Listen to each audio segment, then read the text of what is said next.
सबने लगा ली है, चिंता मत करो। लेकिन सबने लगा ली है मतलब आप कह रहे हैं भारतीय जनता पार्टी को अभी हार की वैक्सीन लगने वाली है 2022 में। नहीं वो चलिए वो अलग बात है, वो चुनावी बात है, कौन हारेगा कौन जीतेगा जनता जनार्दन सब तय करेगी। लेकिन ये अच्छी बात है कि आप सबने वैक्सीन लगवा ली। जनता ने गौरव भाटिया, जैसी सरकार आएगी वैसे ठीक है गौरव जी, ये तो बड़ी खबर भी मिल गई कि अनुराग भाई भी वैक्सीन लगवा चुके हैं। लेकिन प्रोफेसर रागी काफी देर से इंतजार कर रहे हैं। गौरव मुझे माफ करिए, मुझे प्रोफेसर रागी को लेना पड़ेगा, काफी देर से इंतजार कर रहे हैं। गौरव एक सेकंड, ठीक है अनुराग। प्रोफेसर रागी, ये पॉलिटिक्स मजबूरी है वैक्सीन की या वाकई वैक्सीन को लेकर सब लोग बड़े चिंतित हुए हैं, खासतौर पे श्रीमान राहुल गांधी और समाजवादी पार्टी? देखिए, यदि राहुल गांधी वाकई इसके बारे में चिंतित होते तो कांग्रेस पार्टी और उनके प्रवक्ता अखिलेश यादव और उनके प्रवक्ता बेतुकी और गंदी बातें नहीं करते, अशोभनीय बातें उन्होंने की है। कायदे से तो उनके खिलाफ पैंडेमिक एक्ट के अंदर तो उनके खिलाफ FIR होना चाहिए।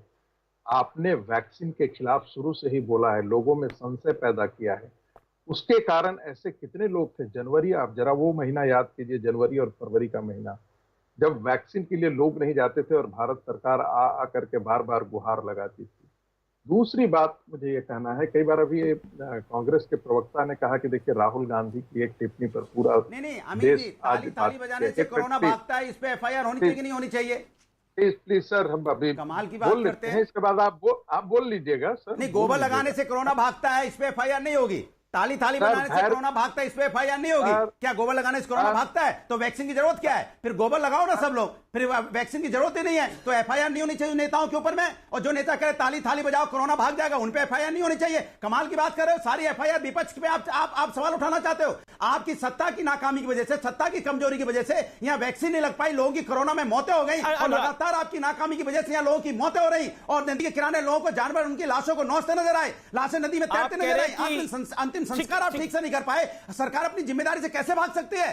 देश में सबसे ज्यादा यहाँ ऑक्सीजन प्रोड्यूस करने वाला हमारा हिंदुस्तान, और बिना ऑक्सीजन से लोगों की मौतें हो जाएं, और आप यहाँ बैठ के नाटक कर रहे हैं आप कि FIR इस पे हो, FIR उस पे हो। सरकार किस लिए बनाने के लिए? लोग मर गए, इत्मीनान से, प्यार से, मोहब्बत से। ऑडियो डाउन, ओके, रिस्पॉन्ड संगीत रागी। इत्मीनान से नहीं अमीर जी, लोगों की मौतें हुई हैं।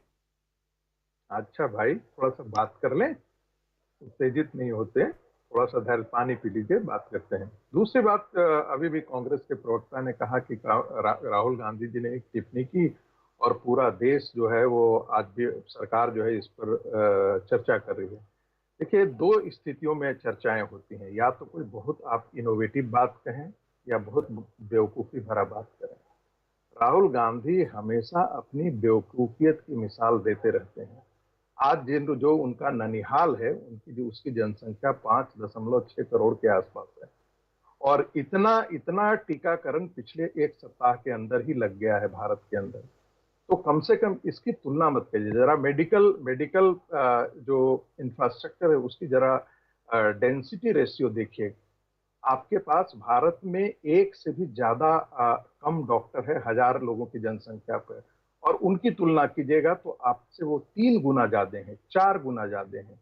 और इसमें आपका बहुत बड़ा यदि योगदान है तो आपके कांग्रेस पार्टी की ही निकम्मी पार्टी के लिए योगदान है। आपने कितने एम्स किए 70 साल में, आपने कितने एम्स खड़े किए? उससे दुगना एम्स 7 साल में भारतीय जनता पार्टी की सरकार ने खड़ा किया। ठीक आप तो कोविड के खिलाफ, कोविड वैक्सीन के खिलाफ इतने बड़े आपने दुष्प्रचार किए हैं। इसलिए कह रहा हूं कि आपके खिलाफ FIR होना चाहिए। ओके, अलका-लामा रिस्पॉन्ड टू दिस, समझ में आती है। ठीक है, अलका-लामा जवाब दीजिए। गौरव, मैं आपको मौका दूंगा। धन्यवाद। वो ऐसा नहीं है कि मेडिकल सुविधा के, ठीक है, 40 सेकंड अलका-लामा रिस्पॉन्ड। राहुल गांधी जी की लड़ाई कोई व्यक्तिगत लड़ाई नहीं है, या उनको वैक्सीन का नहीं, वैक्सीन उन गरीब लोगों को है 80 करोड़, जिनके धन्यवाद के पोस्टरों से पूरा देश पटा हुआ। धन्यवाद मोदी जी। और वहीं पर इनके पेट्रोलियम मंत्री धर्मेंद्र प्रधान बताते हैं पेट्रोल, डीजल और LPG गैस की कीमतें इसलिए बढ़ गई क्योंकि मुफ्त वैक्सीन लगाया जा रहा है। और मुफ्त वैक्सीन, उस मुफ्त वैक्सीन का पैसा कहां से आ रहा है? अब इनके पास जवाब, राहुल गांधी जी के पीछे पड़ना आपके लिए आसान है, ये बताना मुश्किल है कि कोर्ट में दिए हल्फनामे के मुताबिक 80 लाख वैक्सीन लगनी है जो नहीं लग पा रही है। पुलवामा के 2 साल बाद पुलवामा के शहीद की पत्नी अपनी जो सहायता राशि का वायदा था उसके लिए आगरा में आज धरने पर बैठ गई। पैसा कहां जा रहा है? इनकी एक मध्य प्रदेश की मंत्री कहती है पीएम ने आपको ठीक है मैडम, ठीक है madam, madam 40 seconds done, okay. PM care fund में डालिए। अरे कटोरा लेकर निकल जाइए ना आप लोग। ठीक है, ठीक है, ठीक है। प्रोफेसर रागी जवाब देना चाहते हैं। प्रोफेसर रागी 40 सेकंड, प्रोफेसर रागी 30 सेकंड्स रिस्पॉन्ड। प्रोफेसर रागी 30 सेकंड्स रिस्पॉन्ड। सबसे पहले तो बहुत बहुत अच्छा लगा कि पुलवामा के लोगों को उन्होंने कम से कम शहीद तो बोला। पहले तो ये पता नहीं क्या क्या बोलते हैं। वो शहीद सारे अलका जी सुन लीजिए प्रोफेसर रागी को 30 second.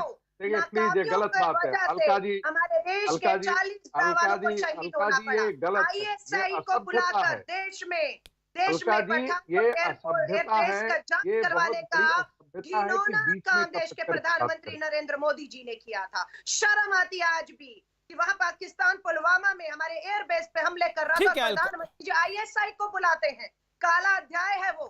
Okay okay, Gaurav Bhatia reply करेंगे। गौरव भाटिया। अमित जी, मैं टेलीविजन डिबेट छोड़ करके जा रहा हूं क्योंकि मैं इस प्रकार की बेहूदी आपको बातों जाना ही चाहिए। शहीदों के नाम पर राजनीति सुन लीजिए, राहुल गांधी बैठ कहते कि करके शहीद की पत्नी को तो वायदा देश की सरकार नौटंकीबाज आपका हिम्मत क्यों नहीं होती? कहीं दिलवाएंगे सहायता। अलका जी सुन लीजिए ना आप इत्मीनान से। उसका हक है, उसका अधिकार है, लेकिन आप ये बात नहीं कहते हैं। अलका जी सुन लीजिए ना, 5 में अलका जी नॉन स्टॉप तो बोलना जायज नहीं है। उन अगले की भी सुनिए आप।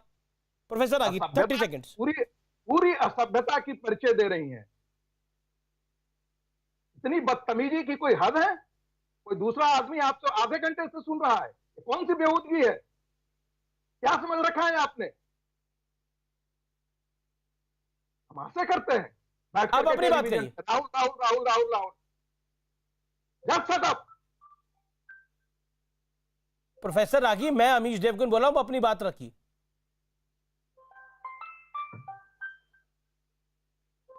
ये कोई तरीका नहीं है। आपको उनका आवाज बंद करनी चाहिए थी। ये कोई तरीका नहीं है। मैं आधे घंटे से सुन रहा हूं उनकी बेतु की बातें और बीच में टपकने की आदत। ये कौन सी असभ्यता है? कांग्रेस के प्रवक्ता बनकर के चले आते हैं। तमीज बात करने की नहीं है टेलीविजन पे।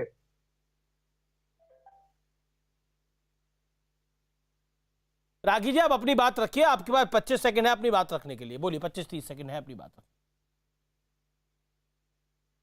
मैंने सिर्फ इतना कहना चाहता था कि यही राहुल गांधी थे जो पुलवामा के शहीदों के पास जाकर के श्रद्धांजलि देने गए थे और दांत निपोड़ रहे थे, कैमरे के आगे दांत निपोड़ रहे थे। ये वही व्यक्ति है जो चाइना के साथ गुपचुप जाकर के बातें करता है।